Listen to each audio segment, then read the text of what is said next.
대한민국 항공우주 역사상 가장 위대한 도전이자 기적으로 불리는 KF-21 전투기가 마침내 블록1 체계 개발을 공식적으로 완료했습니다. 이는 단순히 하나의 무기 체계 개발이 끝났다는 1차원적인 의미를 넘어 우리 손으로 고성능 초음속 전투기를 설계하고 제작하며 철저한 검증을 거치는 이 모든 프로세스를 독자적으로 완수해냈음을 선언한 역사적인 사건입니다. 실제로 방위사업청 KF-21 전투기 사업단과 한국항공우주산업의 수많은 연구원과 관계자들은 이 거대한 프로젝트를 성공시키기 위해 밤낮 없이 피땀을 흘려왔으며 그 노고를 치하하는 공식 행사가 지난 29일에 성황리에 개최되었습니다. 놀라운 점은 대한민국이 단순히 개발 종료 선언에 머무르지 않고 이미 올해 초부터 양산 공정을 병행하여 속도감 있게 전력화를 추진하고 있다는 사실입니다. 다가오는 9월에는 역사적인 초도기가 공군 제16 전투비 행단에 인도되어 실전 배치를 위한 본격적인 인수 단계에 돌입하게 됩니다.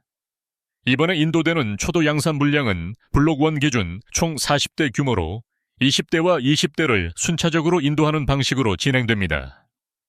대한민국 공군은 이 블록1 기체들을 인도받는 동시에 공중우세 임무뿐만 아니라 지상 정밀 타격까지 완벽하게 수행할 수 있는 다목적 멀티롤 전투기인 블록2 업그레이드 개발 및 양산 사업에 착수할 예정입니다.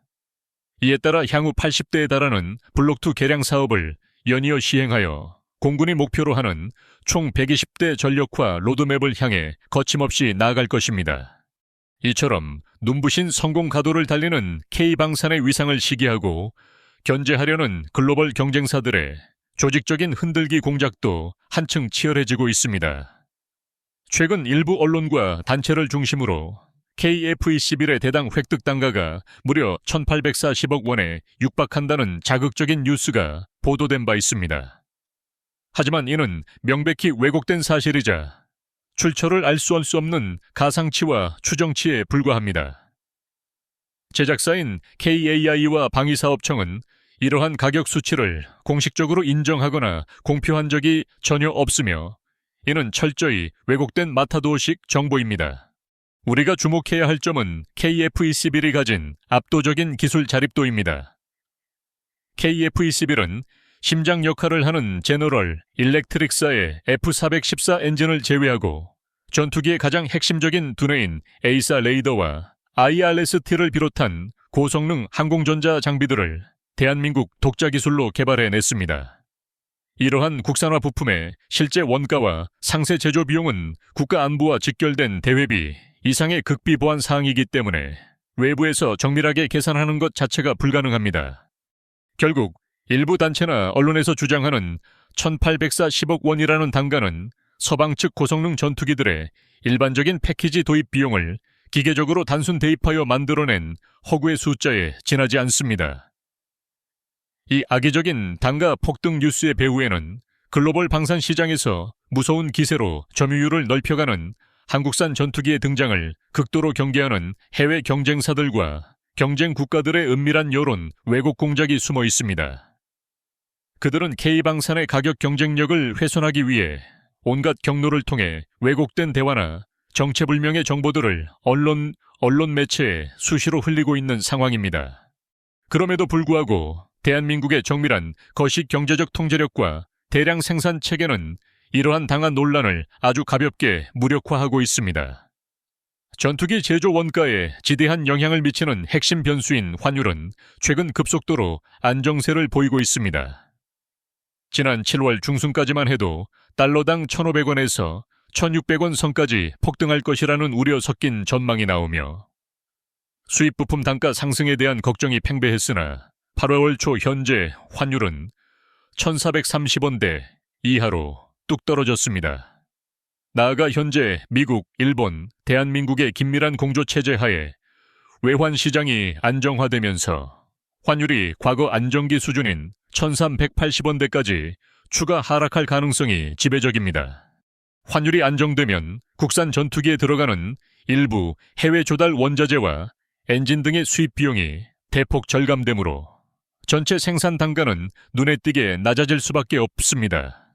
여기에 더해 대한민국 공군의 내수 물량 110대를 목표로 한 본격적인 대량 양산 라인이 풀가동되고 해외 수출 계약이 추가로 성사되면 규모의 경제가 실현되면서 KF-21의 실제 획득 단가는 상상 이상으로 극적인 하락을 맞이하게 될 것입니다.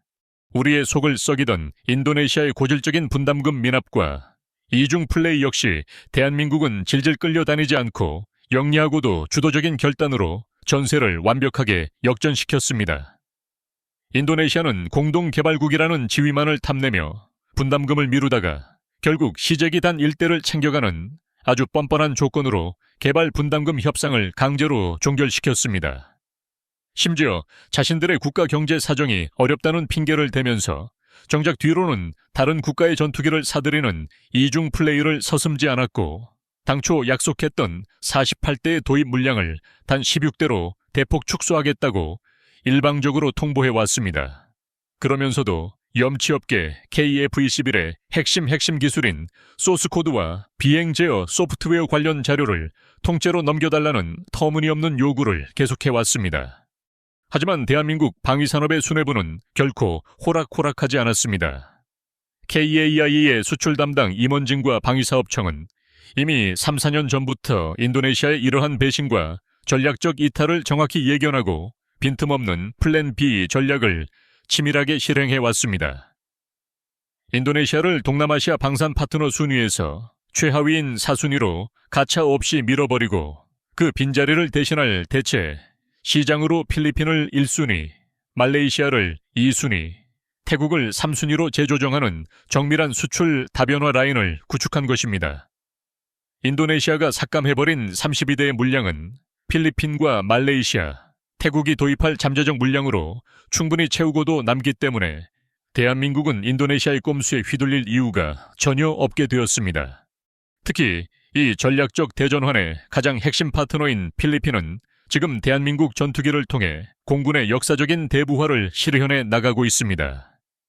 필리핀 공군은 지난 2005년 노후화된 FOA 전투기를 완전히 퇴역시킨 이후 무려 20년 가까이 제대로 된 레이더조차 없는 전투기 없는 공군이라는 뼈아픈 안보적 공백기를 겪어왔습니다. 영토 방위력마저 상실한 채 눈물을 흘리던 필리핀 공군에게 구세주처럼 다가간 무기가 바로 대한민국의 명품 경공격기인 FA-50이었습니다. 필리핀이 도입한 FA-50은 영토 방어는 물론이고 필리핀 영내의 고질적인 안보 위협이었던 이슬람 반군과 공산 게릴라를 격퇴하는 마라위 실전 전투에 전격 투입되어 무자비하고도 정밀한 타격 능력을 선보이며 전장을 지배했습니다. 실전에서 직접 눈으로 대한민국 전투기의 압도적인 정밀도와 100%에 가까운 작전 기동 신뢰성을 확인한 필리핀 군 수뇌부는 한국산 무기 체계에 대해 절대적인 맹신에 가까운 신뢰를 갖게 되었습니다. 필리핀은 이미 도입하여 운용 중인 FA-50 1차 수출분 12대에 대한 대대적인 성능 개량 사업을 대한민국과 준비하고 있으며 한층 더 업그레이드된 고성능 FA-50 2차분 기체들의 추가 발주까지 단행했습니다. 그리고 이러한 굳건한 신뢰 관계는 자연스럽게 동남아시아 상공의 최강 게임 체인저가 될 4.5세대 첨단 전투기 KF-21 도입이라는 거대한 물결로 이어지고 있습니다. 대한민국과 필리핀 양국은 이르면 올해 하반기 내에 KF-21 전투기 도입을 긍정적으로 검토하겠다는 역사적인 양해각서를 체결할 예정입니다. 나아가 다가오는 2027년 10월에 개최될 서울 아덱스 현장에서 전 세계가 지켜보는 가운데 공식적인 KF-21 수출 계약서에 최종 서명하는 원대한 마일스톤을 실현하기 위해 양국 정부와 군 관계자들이 수면 아래에서 극비리에 긴밀하게 움직이고 있습니다. 여기에 세계 최강국인 미국 역시 대한민국의 KF-21 수출 전선을 든든하게 지원 사격하고 나섰습니다. KF-21의 강력한 두 심장을 담당하는 제너럴 일렉트릭사의 F-414 엔진은 이미 미국 해군의 주력 전투기뿐만 아니라 전 세계 수많은 선진 군사 강국들이 채택하여 성능과 안전성이 완벽히 검증된 명품 엔진입니다. 필리핀이 대한민국으로부터 KF-21을 도입한다는 것은 미국산 핵심 엔진 기술이 포함된 플랫폼을 운용한다는 뜻이며 이는 미국 입장에서도 서태평양 지역에서 동맹국인 필리핀의 공군력을 비약적으로 증강시키는 동시에 자국의 기술적 영향력을 유지할 수 있는 최상의 안보 카드가 됩니다. 따라서 미국 정부는 비공식적으로 대한민국의 KF-21 필리핀 수출을 강력하게 후원하고 있으며 결과적으로 KF-21은 대한민국, 필리핀, 그리고 미국이라는 굳건한 안보적 삼각 동맹을 상징하는 핵심 전략 무기로 우뚝 서게 되는 것입니다. 글로벌 방산 시장에서 미국의 F-35나 유럽의 라팔 같은 쟁쟁한 강대국의 무기들이 판을 치는 상황에서도 오직 대한민국 K방산만이 가진 독보적이고 사기적인 무기는 바로 칼 같은 납기일 준수와 완벽한 정비 지원 능력에 있습니다. 서방의 선진 방산 기업조차 고질적인 공급망 붕괴와 노조 파업 등으로 인해 납품 기한을 어기기 일쑤지만 대한민국은 국가가 보증하는 완벽한 방산 제조 인프라를 바탕으로 단 하루의 오차도 없이 약속된 날짜의 기체를 정확히 적지에 인도하는 신뢰의 신화를 보여주었습니다. 나아가 무기를 단지 팔아치우고 끝내는 것이 아니라 도입 국가의 공군이 상시 90% 이상의 전투 출격 태세를 유지할 수 있도록 신속한 부품 공급과 빈틈없는 현지 MRO 정비 체계를 패키지로 완벽하게 제공합니다. 반면에 우리가 온갖 고생을 해가며 독자 개발해낸 에이사 레이더 및 IRST와 같은 4대 핵심 기술과 소프트웨어는 국가의 최고 자산이기에 타국에 함부로 넘겨줄 수 없는 불가침의 영역입니다. 인도네시아는 고작 16대라는 소규모 물량에 미끼를 던지며 이러한 핵심 기술 이전을 끊임없이 요구해왔으나 대한민국은 단호히 거절했습니다. 결국 인도네시아의 야비한 꼼수와 신경전은 아시아 방산 시장에서 완벽한 고립이라는 비참한 결말을 맞이하게 될 것입니다. 머지않아 인도네시아는 필리핀, 말레이시아, 태국 등 주변 우방국들이 KF-21이라는 첨단 전투기를 이끌고 하늘을 호령하는 모습을 밑에서 쳐다보며 피눈물이 나는 후회를 하게 될 것입니다. 그리고 끝내 자신들이 시제기 개발 단계에서 스스로 포기했던 기술력의 격차를 뼈저리게 실감하며 아무런 기술 이전 혜택도 받지 못한 채 울며 겨자 먹기로 한국의 완제품 전투기를 비싼 값을 치르고 사가야만 하는 굴욕적인 처지로 전락할 것입니다. 동남아시아 영공의 주도권과 게임의 법칙은 이제 완벽하게 위대한 대한민국의 손으로 넘어왔습니다. 세계 최고 수준의 항공우주 기술 자립력, 그 어떤 위기 속에서도 한 발 앞서 미래를 내다보고 판을 짜는 영리한 외교적 지략, 그리고 우방국과의 철통 같은 동맹을 무기로 대한민국은 전 세계 하늘의 역사를 주도적으로 다시 써 내려갈 것입니다.